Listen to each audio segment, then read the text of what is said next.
Salut, salut mes bien-aimés, comment est-ce que vous allez? De notre part, nous rendons grâce. Dieu fait toujours merveille. Oui, donc nous évoluons toujours dans la foi. Oui, la prophétie par l'ange qui a été dite et maintenant cette prophétie s'est accomplie. C'est accompli. Donc dans quel livre nous allons voir si c'est réel cela? Lisons alors Actes chapitre 1, le verset 4, 5 et le verset 8. Oui, nous le lisons comme suit. Le verset 4 dit: Comme il se trouvait avec eux, il leur recommanda de ne pas s'éloigner de Jérusalem, mais d'attendre ce que le Père avait promis, ce que je vous ai annoncé, leur dit-il. Car Jean a baptisé d'eau, mais vous, dans peu de jours, vous serez baptisés du Saint-Esprit.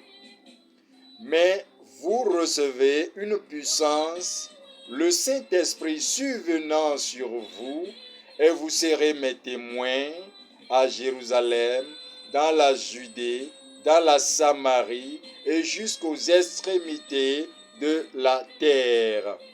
Vous voyez, Jésus étant déjà sur cette terre et en voulant partir comme l'heure a sonné après sa résurrection, alors voici ce qu'il disait donc aux apôtres, aux disciples, ceux qui étaient là.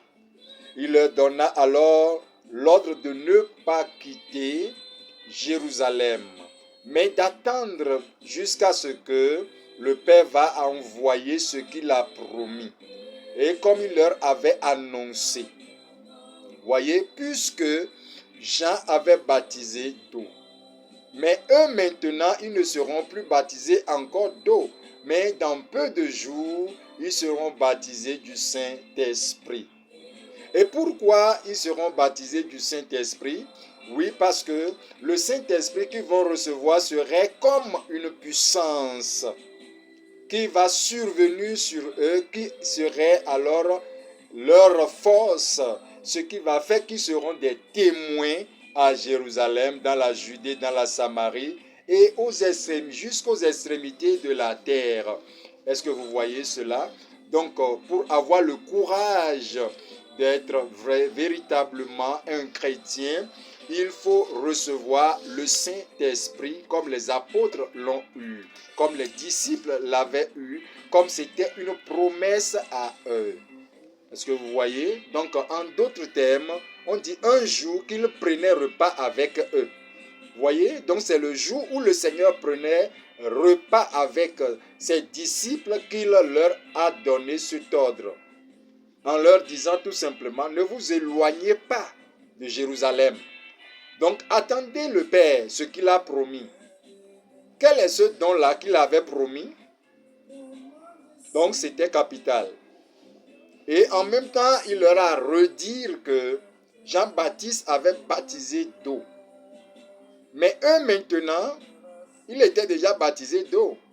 Donc, cette fois-ci, ils seront maintenant baptisés du Saint-Esprit. Vous voyez? Donc, le Saint-Esprit, c'est comme une force. Quand le Saint-Esprit va descendre sur eux, ils seraient vraiment des véritables, oui, disciples. Parce que Jésus sait déjà ce qui les attendait. Donc, sans le Saint-Esprit, ils ne pourront pas tenir. Est-ce que vous voyez? Donc, dans Jérusalem, dans la Judée, dans la Samarie, jusqu'au bout du monde. Donc, le Saint-Esprit vient comme une force surnaturelle et donne le courage d'affronter, de submerger et d'être toujours victorieux. Donc le Saint-Esprit nous donne toutes les directions qu'il faut comme étant donné que nous sommes des chrétiens. Shalom, bien-aimés, à bientôt.